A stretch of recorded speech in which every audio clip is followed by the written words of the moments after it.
Welcome back, everyone. Ready for another deep dive? Absolutely. Today, we're tackling a group of bacteria that I'm sure you're all familiar with. Oh, yeah. Definitely familiar with these guys. Coagulase-Negative Staphylococci, or CONNS for short.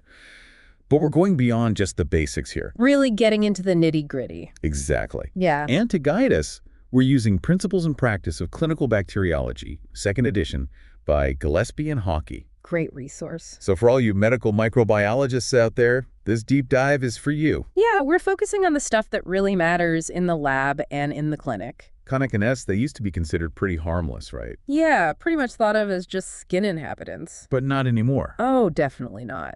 Now we know they can cause some serious infections. Especially in the hospital setting. Especially with all the medical devices we use these days. So before we get into all of that, let's start with the basics. Sounds good. How do we even know we're dealing with CONNS? What sets them apart from other Staphylococci? Well, the name kind of gives it away. They don't produce coagulase. Okay, and coagulase, that's the enzyme that makes blood clot. Right. Exactly. And that's what distinguishes them from their more famous cousin, Staphylococcus aureus. Ah, good old S. aureus. Yeah. Always causing trouble. Right. But under the microscope, CONS can look pretty similar to S. aureus. So how do we tell them apart? Well, they're both gram-positive cocci. Okay, so little round bacteria that stain purple. Right. And they both grow in clusters. So we need some other tests to really differentiate them. Yep.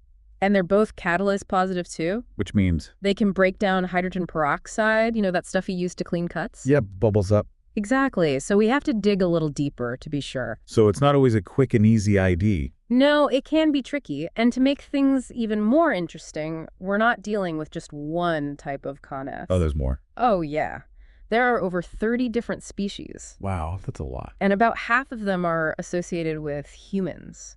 Okay, so we've got all these different species hanging around on us. Pretty much. They love our skin and mucous membranes. So how do we even begin to sort them out? It's a bit of a puzzle sometimes. We use a combination of techniques.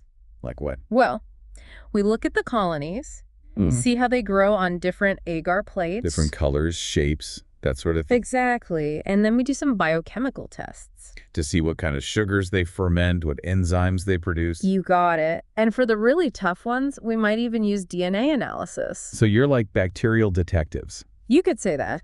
All right, so we've got a handle on how to identify them. Hopefully. But these bugs, they don't just sit there on our skin being all innocent, do they? Definitely not. They have ways of causing trouble. Like how? Yeah. How do they go from harmless skin dwellers to causing infections? Well, it all starts with attachment. Attachment. Yeah. They're really good at sticking to surfaces. And I'm guessing medical devices are prime real estate? You guessed it. Catheters, implants, prosthetic valves, you name it. CONS love them. So they find a surface they like and just latch on? Well, it's a little more complicated than that. Okay, tell me more.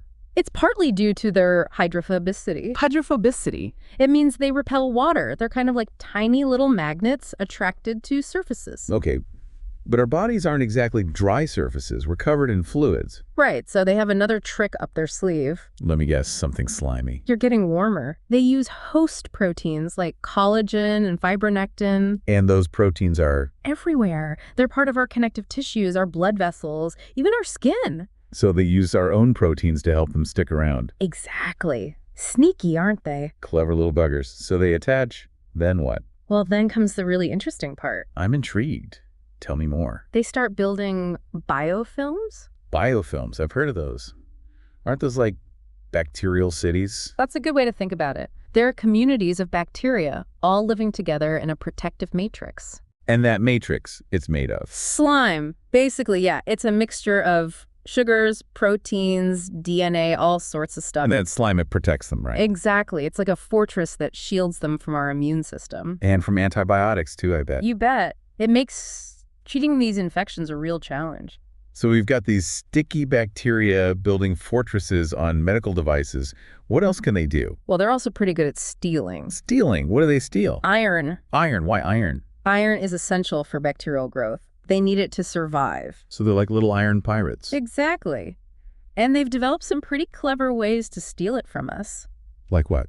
Well, they have these things called cytophores. Cytophores? What are those? They're special molecules that bind iron with super high affinity, like iron magnets. And they just release these cytophores into our bodies. Yep, right into our bloodstream. The cytophores grab onto the iron and then... And then they bring it back to the bacteria. Exactly. They have special receptors and transport systems to bring the iron back into the bacterial cell. So they're not just passively absorbing whatever iron they can find, they're actively going out and getting it. Exactly. They're very resourceful. And that makes them even more difficult to deal with, I imagine. It definitely adds to the challenge. So we've got these sticky, biofilm-forming, iron-stealing bacteria. What happens when they actually cause an infection? What should we be looking out for? That's where things can get tricky. The clinical presentations of Coagulase infections, they can be pretty diverse. So it's not always clear-cut? Nope. Not like some other infections. No textbook cases. Sometimes, yeah. But often the symptoms can be subtle. So how do we even know it's a Coagulase infection? It's a combination of things, really. Okay, like what? What are some clues? Well, the patient's history is important. Like if they have any underlying conditions. Exactly. And if they have any medical devices. Because that's where Coagulase love to hang out. Yeah. So if a patient has a catheter and they start showing signs of infection. We got to think about Coagulase. What kind of signs? Redness, swelling, maybe some pus at the insertion site. Okay, so those are red flags for a possible catheter-related infection. Definitely. And blood cultures are important too. To see if the infection has spread to the bloodstream. Right. Bacteremia, we call it. And if those blood cultures are positive for cons. Especially if it's persistent, not just a one-off. That's a sign that something's up. Yeah, especially if the patient has a prosthetic valve or some other implant. Because those could get infected too, right? Absolutely.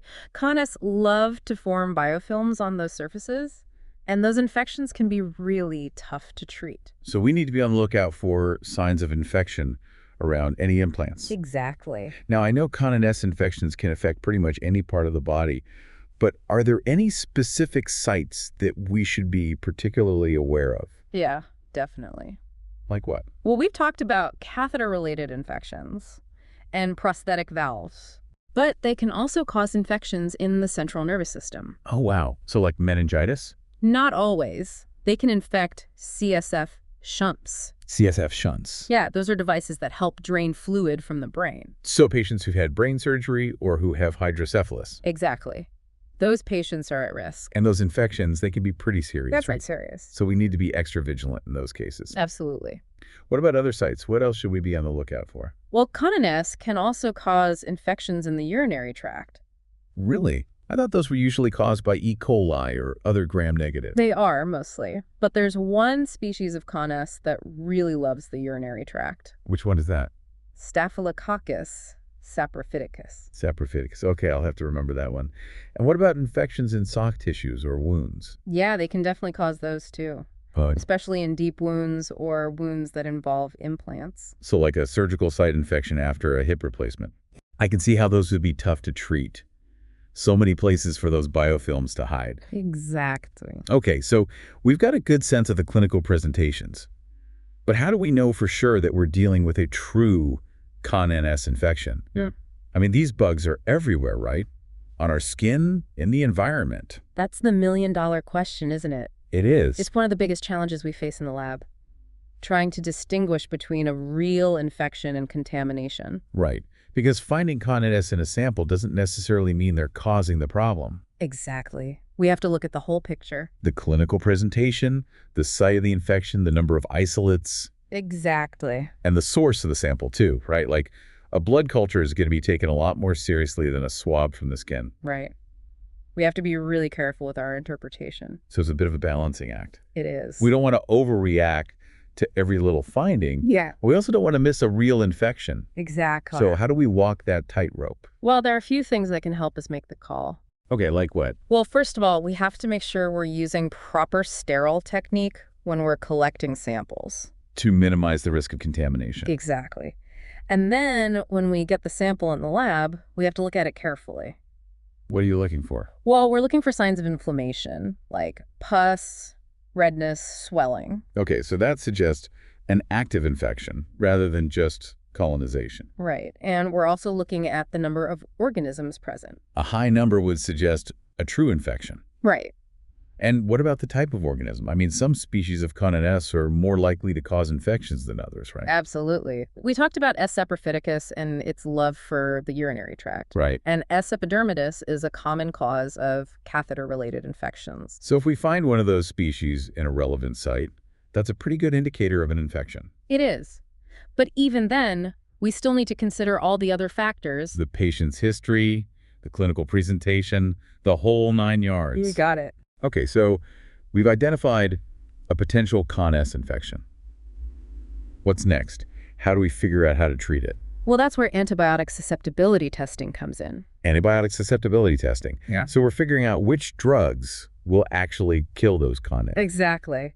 We need to know what we're dealing with. Because Coagulase, they're not always the most cooperative patients, are they? No, they can be pretty stubborn. I've heard they're pretty good at developing resistance to antibiotics. Oh, yeah, they're masters of adaptation. They've got all sorts of tricks up their sleeves.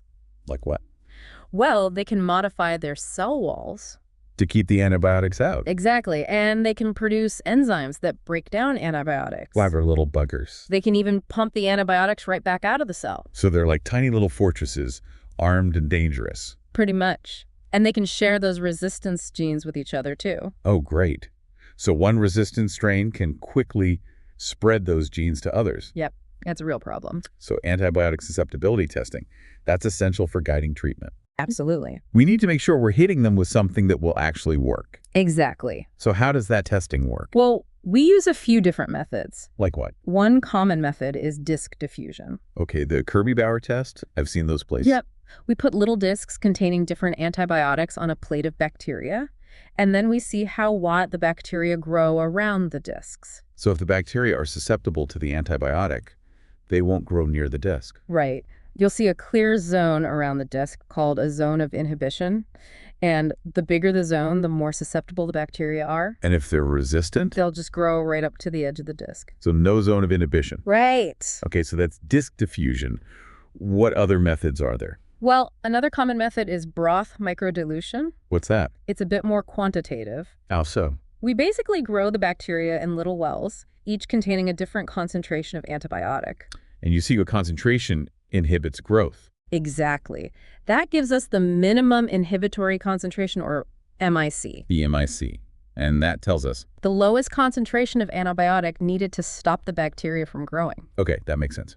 So disc diffusion gives us a qualitative result. Susceptible, intermediate, or resistant. And broth microdilution gives us a more precise quantitative result. The MIC. And we use that information to guide treatment. Exactly. So let's say we've got a patient with a confirmed Coagulase infection, and we've done the susceptibility testing. Okay. What are some of the antibiotics that we might use?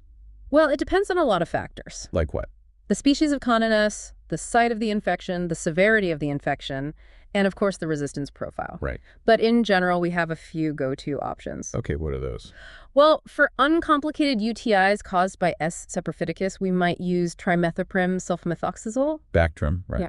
Or nitrofurantoin. Macrobid, another good option. And those are usually pretty effective. They are, if the isolate is susceptible. But what about those more serious infections? The ones that involve biofilms or that are resistant to those first-line agents. Exactly. Well, in those cases, we often have to bring out the big guns. Okay, what do you mean by big guns? Well, we might use vancomycin. Vancomycin, that's a pretty powerful antibiotic. It is. And it's often our first-line choice for those really tough Coagulase infections. But it's not a silver bullet, is it? Unfortunately not. We're seeing more and more Coagulase that are resistant to vancomycin. But what do we do then? We have to go to even stronger antibiotics. Like what? Linezolid is one option. Linezolid, okay. Any others? Daptomycin is another possibility. Daptomycin, all right. Yeah. And these are effective against those vancomycin-resistant strains. They can be, but they also have their downsides. Like what? They can be toxic. So we have to weigh the risks and benefits carefully. Always. Okay, so we've got our antibiotics, but what about those biofilms, those slimy fortresses that protect the bacteria? Ah, yes, those biofilms, they're a real challenge. Because the antibiotics can't penetrate them very well, right? Exactly. Yeah. So even if we choose the right antibiotic, it might not be able to reach the bacteria hiding inside the biofilm. So what do we do? Well, sometimes we can try higher doses of antibiotics. To try to force them into the biofilm. Exactly. And we might use a combination of antibiotics. To attack the bacteria from multiple angles. Right. But sometimes, even that's not enough. Nope. So what's the last resort? Sometimes the only way to get rid of the infection is to remove the infected device. So if it's a catheter, we take it out. Exactly. And if it's an implant, like a prosthetic joint, we might have to surgically remove that too. Wow, that's a pretty drastic measure. It is. But sometimes it's the only way to cure the infection. So managing Con and S infections, it's not a one-size-fits-all approach. Definitely not. It requires a lot of careful consideration. We have to think about the patient, the site of infection, the antibiotics we're using. It's a team effort, really. The team effort. So we're talking about close collaboration between the clinicians, the microbiologists, And the nurses, too. and of course the patients themselves. Absolutely. The more we communicate, the better the outcome for the patient. Well said. And on that note, I think it's time to wrap up our deep dive into the world of Con S. It's been a fascinating journey. It really has. These organisms, they may be small, but they can cause some big problems. They definitely can. But by understanding their biology, their virulence mechanisms, and the challenges of treating them, we can hopefully stay one step ahead. Absolutely. Knowledge is power. Couldn't agree more. So to all you medical microbiologists out there, keep up the good fight. And to our listeners, thanks for joining us on this deep dive. Until next time.